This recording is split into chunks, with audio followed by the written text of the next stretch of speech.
नमस्कार दोस्तों, आज का करंट अफेयर अपन स्टार्ट करते हैं।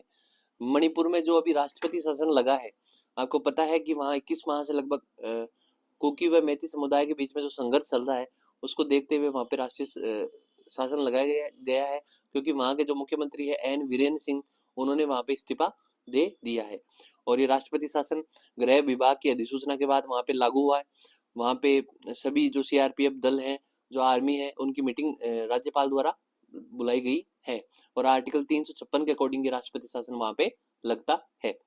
फिर बात करें, बेस्ट ग्रीन सिटी का अवार्ड हैदराबाद को दिया जाता है।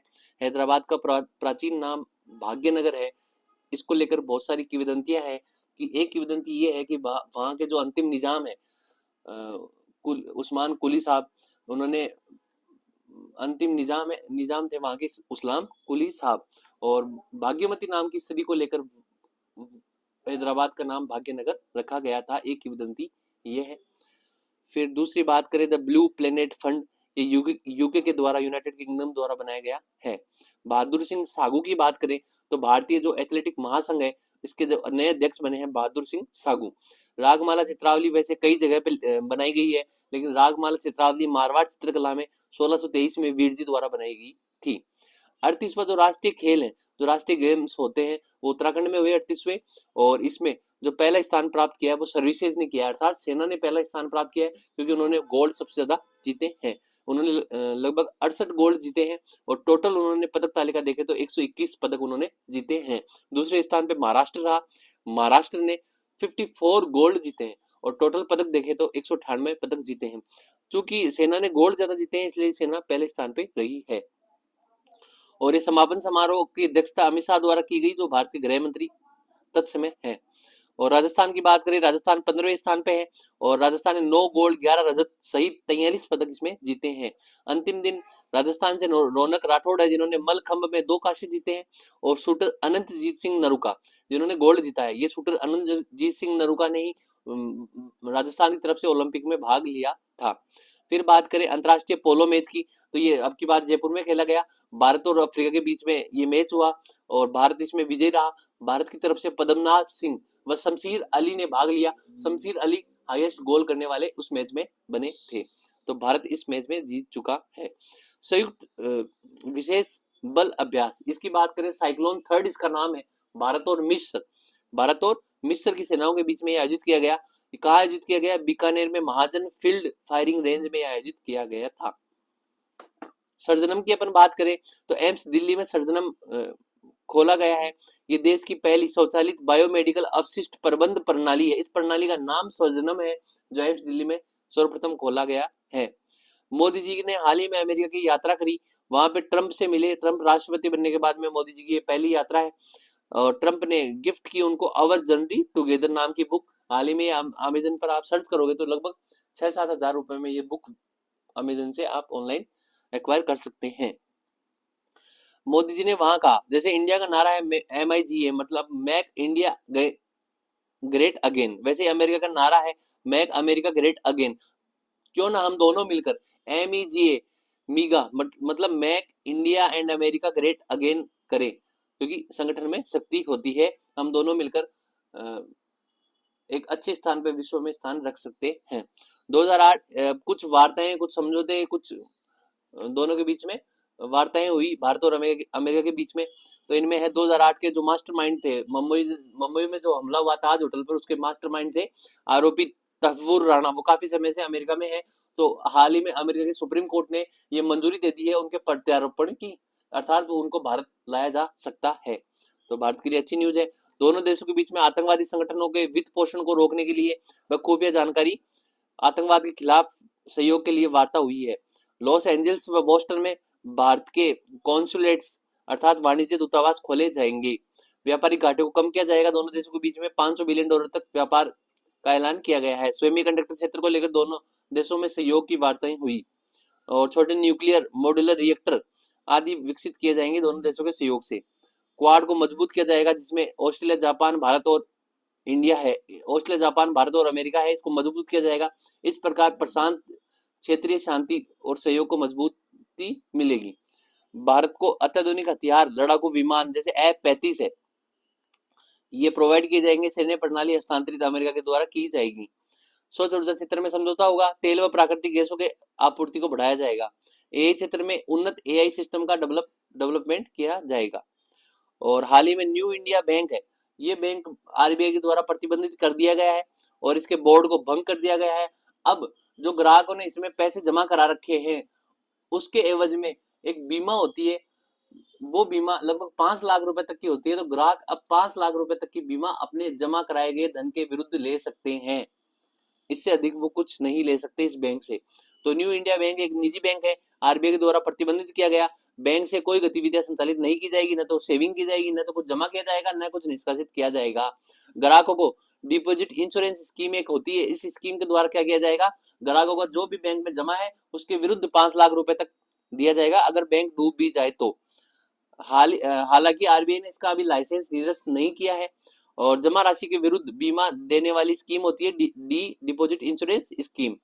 फिर बात करें बीमा बैंक के लाइसेंस को रद्द, सम्मेलन, विलय या बैंक का पुनर्निर्माण किया जाता है जब ये बीमा दिया जाता है। और ये जो बीमा देने वाली संचालन कौन करता है, इसका संचालन आरबीआई करता है। आरबीआई की स्वामित्व वाली एक कंपनी है डीआईसीजीसी अर्थात depository insurance and credit guarantee corporation. ये एक एक्ट द्वारा 1961 का एक्ट है, इसके द्वारा बनाएगी। और डीआईसीजीसी कौन कौन से बैंक इसके अंडर में आते हैं, वाणिज्य बैंक आरबीआई एक्ट 1934 की धारा 2 के अनुसार जो भी शेड्यूल्ड बैंक है जिसमें कार्यरत विदेशी बैंक है, निजी बैंक है, लोकल एरिया बैंक है, RRB, rural regional rural banks हैं, तथा सहकारी शहरी सहकारी बैंक है जिनमें राज्य, केंद्रीय, प्राथमिक व सहकारी बैंक आते हैं। एक बात ध्यान रखने योग्य है, पैक्स जो प्राथमिक सहकारी समितियां हैं वो डीआईसीजीसी के अंडर में नहीं आती है। अर्थात आप उसमें जो बैंक प्राथमिक सहकारी समितियों में जो आप जमा करा रखे हो उनके एवज में आपको 5 लाख रुपए का बीमा ये नहीं देती है। और सिंगरौली की बात करें, ये एमपी में सिंगरौली एक जगह है, एमपी की ऊर्जा राजधानी इसको बोलते हैं क्योंकि वहां पे कोयला बहुतायत में पाया जाता है। और एमपी के बिल्कुल पूर्वी भाग में सिंगरौली स्थित है जो यूपी तथा छत्तीसगढ़ से बॉर्डर पे स्थित है, इसलिए सिंगरौली में कोयला ज्यादा है, इसलिए वहां पे तापीय ऊर्जा पावर प्लांट खूब सारे लगाए गए हैं। टेनिस नंबर 1 खिलाड़ी इस समय है जेनिक सिनर, इन्होंने खूब सारे टूर्नामेंट जीते हैं। तो जेनिक सिनर पर अभी डोप टेस्ट में ये फेल हो गए हैं। अर्थात एक एजेंसी है वाडा, भारत में है नाडा और वर्ल्ड में है वर्ल्ड एंटी डोपिंग एजेंसी। ये चेक करती है खिलाड़ियों ने स्टेरॉइड तो नहीं लिए हैं अपने खेल के स्तर को बढ़ाने के लिए। तो हाल ही में जेनिक सिनर की बॉडी में एनाबॉलिक स्टेरॉइड का स्तर ज्यादा पाया गया है, इसलिए इनको 3 माह तक इनका प्रतिबंध किया गया है। और इन्होंने इसका विरोध किया है, इन्होंने बोला कि भाई मैंने ऐसे कोई स्टेरॉइड नहीं लिए हैं, हो सकता है कि मेरी बॉडी में मालिश के दौरान ऐसे स्टेरॉइड मेरी बॉडी में एंटर कर गए और ये आपकी उस जांच में पाए गए हों। फोबिया शब्द का अर्थ होता है भय, किसी वस्तु, स्थान, इन सब से भय, फोबिया जो आदमी के मन में बैठ जाता है, इस प्रकार आदमी की जो जनरल लाइफ स्टाइल है वो बिगड़ जाती है। तो जैसे कुछ वर्ड है, फोबिया शब्द ग्रीक वर्ड फोबोस से बना है, इसका अर्थ भय होता है। जैसे अफ्रोफोबिया, अफ्रोफोबिया ऊंचाई से भय होता है। क्लस्ट्रोफोबिया किसी बंद स्थान में जाने से भय होता है, जैसे आप लिफ्ट में जाने से भय लगे तो मतलब क्लस्ट्रोफोबिया है। किसी मेले में जाने से जहाँ पे भीड़ भाड़ ज्यादा हो गई है तो बंद स्थान में जाने से भय लगे तो वो क्लस्ट्रोफोबिया है। आगे बात करें कृषि अवसंरचना कोष की, ये कोष लगभग 1 लाख करोड़ रुपए से बनाया गया है और ये क्रेडिट देता है लोगों को कृषि संबंधी गतिविधियां करने के लिए। 1 लाख करोड़ रुपए का एक फंड बनाया गया है जिसको कृषि अवसंरचना कोष बोलते हैं। और कृषि क्षेत्र में भारत का सबसे बड़ा फंड है और ये क्या करता है, कृषि भंडार प्रसंस्करण सुविधाएं बढ़ाने के लिए, कृषि उत्पादों की बर्बादी कम करने के लिए, ग्रामीण स्तर पर रोजगार बढ़ाने के लिए, कृषि मूल्य श्रृंखला को मजबूत करने के लिए ये फंड कार्य करता है। अब कौन कौन इसमें लोन ले सकता है, किसान ले सकता है, किसानों का समूह ले सकता है, एपीओ फार्मर प्रोड्यूसर ऑर्गेनाइजेशन किसान उत्पादक संघ ले सकता है, स्टार्टअप ले सकते हैं, एमएसएमई ले सकते हैं, निजी कंपनियां ले सकती है, वह एग्रीटेक उद्यमी इसे लोन ले सकते हैं। लाभ क्या मिलेगा, जो भी आपने लोन लिया है उसका 3% तक ब्याज छूट मिलेगी और 2 करोड़ रुपए तक का लोन आपको मिल सकता है जो 7 साल की अवधि के लिए मिलेगा। 2020 में योजना स्टार्ट हुई थी, 2032 तक ये एंड होगी।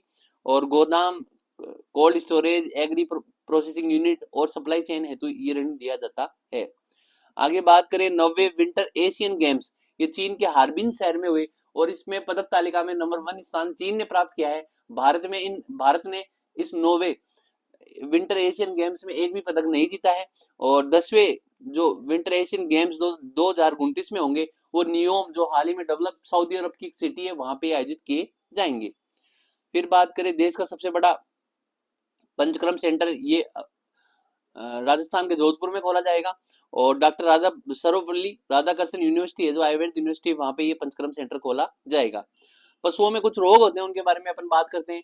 खुर पक्का व मुंह पक्का रोग, ये गाय व भैंस में देखने को मिलता है। 6 माह के अंतराल में 2 टीके इसमें लगते हैं। ब्रुसेलोसिल रोग होता है, इसमें क्या होता है कि गर्भपात के दौरान कुछ असुविधाएं देखने को मिलती है पशुओं में, गाय व भैंसों में। तो 4 से 8 माह की मादा बछड़ियां होती है, उनको ये उनको इस रोग के विरुद्ध एक टीका लगता है। फिर पीपीआर रोग की बात करें तो ये बकरी व भेड़ में पाया जाता है। होठों पर सूजन, जीभ मुंह में छाले, ये पीपीआर रोग के कारण हो जाता है। और 4 माह से अधिक भेड़ व बकरियों को इसमें टीका लगाया जाता है। करकटगढ़ जलप्रपात की बात करें तो बिहार के कैमूर में स्थित है। और इस जलप्रपात में करमनासा नदी यहाँ पे आके गिरती है बिहार में। और इसकी खास विशेषता ये है, ऋतुओं के अनुसार इस जलप्रपात का कलर चेंज होता है, अर्थात कभी हरा, कभी मटमेला, कभी नीला, ऐसे ऋतुओं के अनुसार ये जल इसका चेंज होता है। करकटगढ़ जलप्रपात, बिहार, कैमूर। तो आज के लिए इतना ही, धन्यवाद।